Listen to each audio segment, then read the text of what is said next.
Assalamualaikum warahmatullahi wabarakatuh dan salam sejahtera.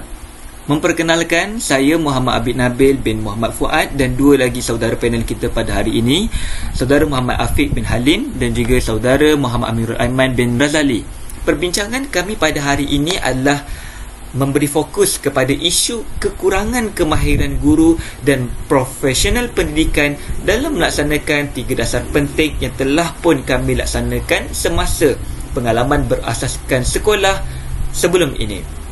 Jadi, antara 3 dasar utama yang kami lakukan temu bual sewaktu di sekolah adalah: pertama, dasar pendidikan digital; 2, dasar transformasi sekolah 2013-2025 TS25; dan dasar satu murid satu sukan ataupun 1M1S.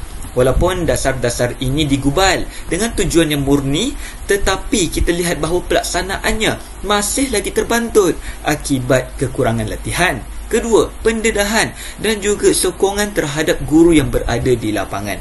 Oleh kerana demikian, kami hadir pada hari ini ingin mengupas isu ini beserta dengan bukti serta cadangan penambahbaikan yang sewajarnya. Oleh itu, saya menjemput saudara Muhammad Amirul Aiman bin Razali untuk mengupas dengan lebih lanjut tentang dasar yang telah dilakukan, iaitu dasar pendidikan digital. Dipersilakan saudara.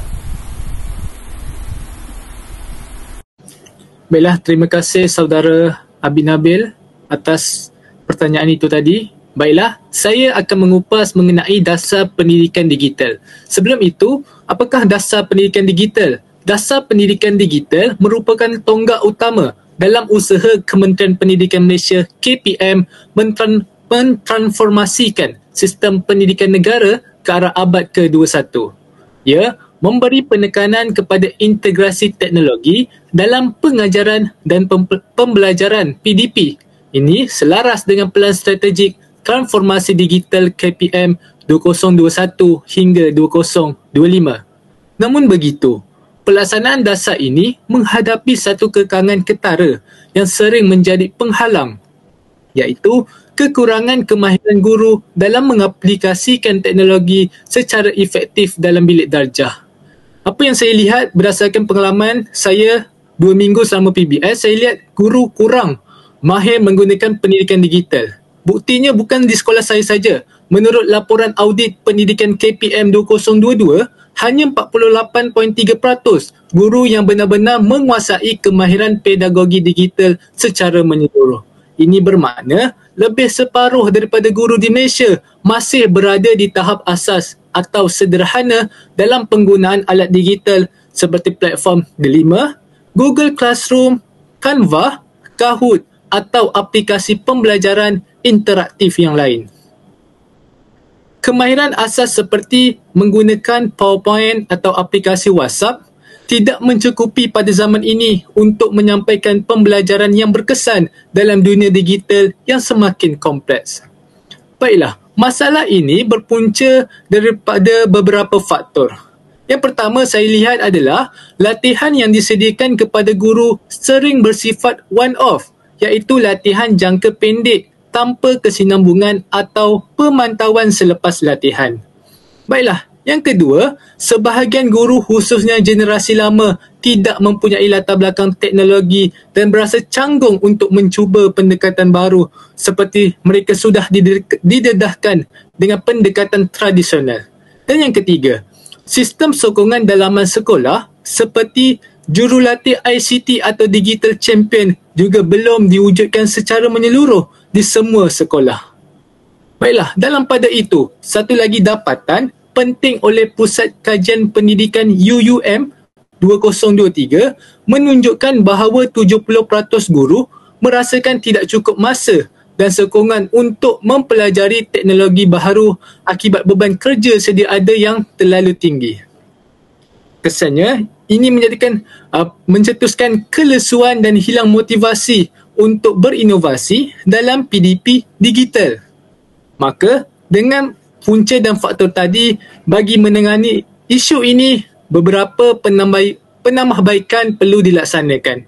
Antaranya, saya lihat program KPM perlu melaksanakan program pembangunan profesional berterusan, iaitu CPD, guru dalam bidang digital. perlu dijadikan perkara yang wajib dengan pendekatan pembelajaran berasaskan amalan sebenar, bukan teori semata-mata. Guru perlu didedahkan dengan kaedah coaching and mentoring, iaitu pembimbingan secara langsung oleh guru mahir secara berkala. Kedua, KPM harus melantik pegawai teknologi pendidikan sekolah, iaitu PT/PS secara rasmi dan memberikan latihan khusus agar mereka dapat membimbing rakan sejawat dengan lebih berstruktur. Dan yang ketiga, antara perkara yang boleh dilakukan adalah mewujudkan insentif khas kepada guru digital cemerlang boleh diperkenalkan bagi menggalakkan penglibatan aktif dalam komuniti amalan digital. Apabila insentif ini diwujudkan, maka guru-guru akan bersemangat dan lebih bermotivasi untuk melakukan pendekatan dasar ini. Akhir kata, walaupun dasar pendidikan digital digubal dengan hasrat murni untuk memperkasa pendidikan masa hadapan, kemahiran guru yang lemah dalam aspek teknologi boleh menjejaskan pencapaian objektif dasar. Maka, pelaburan dalam pembangunan kemahiran guru bukan satu pilihan, ia adalah satu keperluan kritikal. Baiklah, itu sahaja pendapat saya. Bagaimana pula dengan pendapat saudara Afiq mengenai dasar yang anda telah kaji? Baiklah, terima kasih kepada saudara Aiman atas perkongsian sebentar tadi.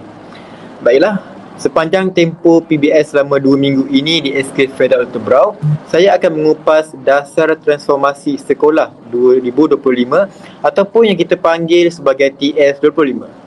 Jadi TS25 ini merupakan inisiatif utama KPM dalam meningkatkan kualiti sekolah ke arah organisasi pembelajaran yang berprestasi tinggi. TS25 ini menekankan pembelajaran yang berpusatkan murid, kepimpinan instruksional dan penglibatan komuniti. Namun begitu, apa yang saya lihat dalam pelaksanaan TS25 ini masih terbantut oleh satu isu kritikal, iaitu kekurangan kemahiran guru dalam melaksanakan pendekatan pedagogi yang berkualiti tinggi dan reflektif. Menurut laporan pemantauan TS25 oleh Bahagian Pendidikan dan Latihan Profesional BPLK pada tahun 2022, hanya 41% guru benar-benar melaksanakan pembelajaran yang berasaskan inquiry dan kolaboratif secara konsisten. Ini menunjukkan bahawa majoriti guru masih belum menguasai pendekatan pengajaran seperti PAK21, KEBAT dan juga penilaian formatif secara menyeluruh. Ramai guru mengakui bahawa mereka kekok menguruskan kelas yang berpusatkan murid kerana terbiasa dengan gaya pengajaran tradisional dan autoritatif. Tambahan pula, sebanyak 58% pentadbir sekolah menyatakan bahawa guru menghadiri latihan TS25 ini secara minimum dan jarang mendapatkan bimbingan lanjutan. Maka dalam TS25 ini, keberkesanan pelaksanaan itu sangat bergantung kepada kualiti bimbingan Professional Learning Community iaitu PLC. Namun amalan PLC ini masih belum mantap di kebanyakan sekolah. Maka untuk mengatasi masalah ini, saya mengemukakan 5 penambahbaikan yang boleh dilaksanakan. Yang pertama, KPM perlu memperkenalkan program latihan mendalam yang berasaskan amalan sebenar PDP. Latihan seperti lesson study dan coaching perlu dijalankan secara berjadual dan dibimbing oleh fasilitator yang berpengalaman dan juga bukan sekadar bengkel sehari. Baiklah, yang kedua, pelantikan mentor TS25 di peringkat zon atau daerah boleh membantu membimbing guru dan pentadbir secara lebih dekat. Maka guru-guru ini lebih cemerlang dapat berkongsi amalan terbaik dan menjadi sumber sokongan berterusan kepada sekolah-sekolah yang berada di sekitar. Seterusnya, yang ketiga, semua pentadbir perlu melalui modul khas kepimpinan instruksional bagi membolehkan mereka memimpin PDP, menyokong PLC dan memantau pelaksanaan TS25 ini secara lebih berkesan. Peranan SIS Partner dan SISC juga diperkukuh dengan memfokuskan kepada peningkatan mutu PDP dan bukan hanya pemantauan data. Seterusnya, yang keempat, Platform digital PLC perlu dibangunkan bagi membolehkan guru berkongsi video PDP, memberi maklum balas rakan sejawat serta menjalankan refleksi secara sistematik dan tidak membebankan para guru. Akhir sekali, insentif dan pengiktirafan seperti Anugerah Inovasi TS25 atau pengiktirafan sekolah model TS25 perlu diperkenalkan untuk memberi motivasi kepada guru sekolah yang menunjukkan pelaksanaan TS25 yang berkualiti. Jadi, sebagai kesimpulannya, apa yang saya lihat, TS25 ini hanya akan berjaya jika guru dan pentadbir diberi latihan sokongan dan ruang untuk membina kemahiran secara konsisten dan lebih mendalam. Bukan semata-mata berdasarkan dokumen, tetapi melalui amalan sebenar yang memberi impak kepada murid. Baiklah, itu sahaja perkongsian saya. Jadi, kita beralih kepada perkongsian saudara Muhammad Abid Nabil. Terima kasih saudara Afiq atas respon yang cukup menarik berkenaan dengan isu yang kita bentangkan pada hari ini berkaitan dengan dasar transformasi sekolah TS25. Tetapi saya datang dengan dasar yang berbeza, iaitu dasar satu murid dan satu sukan. Saya telah melakukan temu bual ini bersama dengan guru penolong kanan core kurikulum Sekolah Kebangsaan Kampung Baru, tempat saya menjalankan pengalaman berasaskan sekolah PBS, iaitu Encik Naimi, dan beliau memberitahu saya bahawa sebenarnya dasar ini telah pun dijalankan bermula tahun 2011 oleh KPM dengan matlamatnya adalah untuk memastikan murid-murid menyertai sekurang-kurangnya satu sukan untuk setiap tahun, dan dasar ini menyokong pembentukan insan yang seimbang dari aspek jasmani, emosi, rohani dan juga intelek seperti yang digariskan oleh falsafah pendidikan kebangsaan yang kita ketahui sebelum ini. Dan ia juga bertujuan untuk membina satu budaya sukan dalam kalangan pelajar, tingkatkan kecergasan fizikal dan juga kita ingin mengasah nilai disiplin serta kepimpinan yang ada dalam diri murid-murid. Namun saya melihat setelah lebih satu dekad pelaksanaan, dasar ini tetap mengalami ataupun berdepan dengan isu terbesar, iaitu kekurangan kemahiran guru dalam bidang kejurulatihan dan pendidikan jasmani, sama dengan apa yang kita perbincangkan pada hari ini.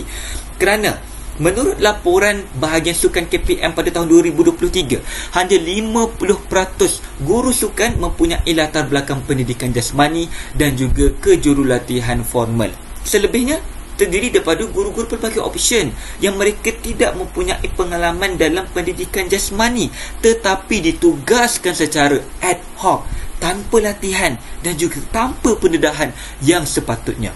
Ini akan menyebabkan aktiviti sukan di sekolah, terutama sekolah saya yang kekurangan guru ataupun sekitar 18 guru untuk 212 murid, menjadikan aktivitinya dijalankan secara asas mata-mata, tak ada hala tuju yang tepat, serta pembangunan kemahiran murid tak dapat kita nak kecapi secara sistematik.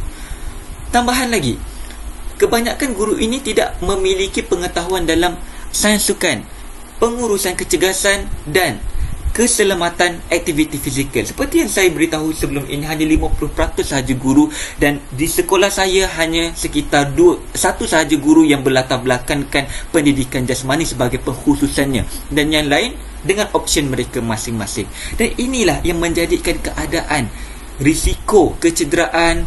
Yang kedua, jejaskan motivasi murid dan turunkan kualiti pengalaman sukan itu wujud di sekolah. Kerana sebahagian aktiviti pula bersifat pengisian masa ataupun dokumentasi semata-mata, bukannya latihan yang memberi impak ataupun memberikan satu peningkatan prestasi dan juga sasiah murid, kerana mereka tidak mempunyai pengalaman dalam pendidikan jasmani. Saya melihat juga selain daripada faktor guru ini, di sekolah saya kurangnya kesedaran dalam kalangan pentadbir dan ibu bapa tentang matlamat sebenar 1M 1S turut menyumbang kepada pelaksanaan yang lemah. Tetapi untuk 2 tahun kebelakangan ini, sekolah saya menyertai aktiviti yang jarang kita sertai, iaitu aktiviti pelayaran sehingga peringkat kebangsaan dan juga negeri. Alhamdulillah kita mencapai tahap tersebut. Tetapi selepas guru itu tamat ataupun pencen, untuk tahun ini dan tahun lepas tiada lagi. Jadi itulah yang kita katakan kurangnya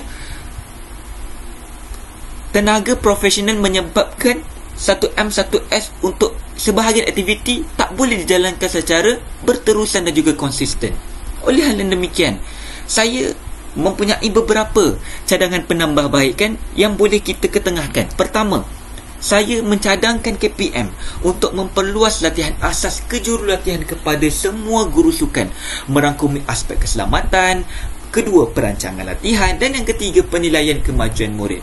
Kedua, sekolah juga boleh beri kuasa untuk diberikan ataupun melantik mana-mana jurulatih sambilan dari komuniti luar. Kita bekerjasama dengan pihak komuniti ataupun PIBK, Persatuan Ibu Bapa dan juga komuniti. Contohnya, bekas-bekas atlet sama ada negara, negeri ataupun sebagainya. Kedua, alumni. Dan yang ketiga adalah jurulatih di peringkat IPT yang berkemahiran. Mereka boleh membantu murid secara profesional dan juga sistematik. Dan yang ketiga adalah KPM ataupun Jabatan Pendidikan Negeri perkenalkan satu modul digital microlearning yang boleh guru-guru ini akses secara cemerlang dan juga di mana-mana sahaja, walaupun mereka tidak mempunyai pengalaman dalam pendidikan jasmani. Misalnya, mereka ingin melatih murid di peringkat cawangan ataupun zon, mereka boleh mengakses modul tersebut untuk peringkat zon. Bagaimana, apakah aktiviti yang perlu dilakukan hari ini, bagaimanakah kecergasan fizikal yang perlu mereka terapkan kepada atlet, dan juga apakah motivasi yang boleh mereka ketengahkan untuk mereka mencapai tahap yang lebih tinggi. Itu adalah kandungan dalam modul tersebut. Jadi sebagai satu langkah jangka masa panjang juga, KPM pada pandangan saya wajar melancarkan satu murid satu sukan ini dengan satu fokus yang baru, iaitu menekankan pembinaan sahsiah, disiplin dan potensi kepimpinan pelajar melalui sukan secara sistematik dengan modul, serta memberi kuasa kepada sekolah untuk melantik mana-mana jurulatih ini agar ia menjadi satu dasar yang membangunkan co-curriculum dan juga kurikulum murid secara menyeluruh dan juga holistik. Oleh hal yang demikian, saya menegaskan bahawa pelaksanaan dasar satu murid satu sukan tidak akan mencapai matlamatnya tanpa guru dan juga jurulatih yang benar-benar berkemahiran. Oleh itu, perlu adanya latihan, perlu adanya bimbingan dan perlu juga sokongan kepada guru untuk memastikan generasi yang kita lahirkan pada hari ini betul-betul berkualiti, iaitu murid-murid yang cergas, berdisiplin dan seimbang dari segala aspek. Jadi itu dari bahagian saya untuk satu murid satu sukan. Jadi apakah pandangan saudara Afiq berkenaan dengan topik yang saya bincangkan ini secara bersama ketiga-tiga antara kita? Adakah bersetuju ataupun tidak? Dipersilakan saudara. Terima kasih kepada saudara Abid Nabil. Jadi secara keseluruhannya saya bersetuju dan juga dapat saya simpulkan bahawa pembangunan kemahiran guru ini perlu menjadi keutamaan dalam setiap dasar pendidikan. Tanpa guru yang mahir dan guru yang bersedia, pelaksanaan dasar ini tidak akan mencapai matlamat yang dihasratkan. Oleh itu, kami mencadangkan agar latihan yang berterusan, bimbingan rakan sejawat dan insentif profesional dilaksanakan secara konsisten di setiap sekolah. Ini adalah untuk menjayakan dasar pendidikan di negara kita. Jadi, adakah saudara Aiman bersetuju? Saya amat bersetuju dengan pandangan daripada saudara Abid dan Afiq. Jadi, saya selaku wakil ahli panel dengan ini bersetuju sepenuhnya dengan rumusan dan cadangan yang telah dikemukakan. Semoga ia menjadi langkah ke arah perbaikan sistem pendidikan negara pada masa hadapan. Baiklah, itu sahaja daripada saya. Terima kasih. Sekian, terima kasih.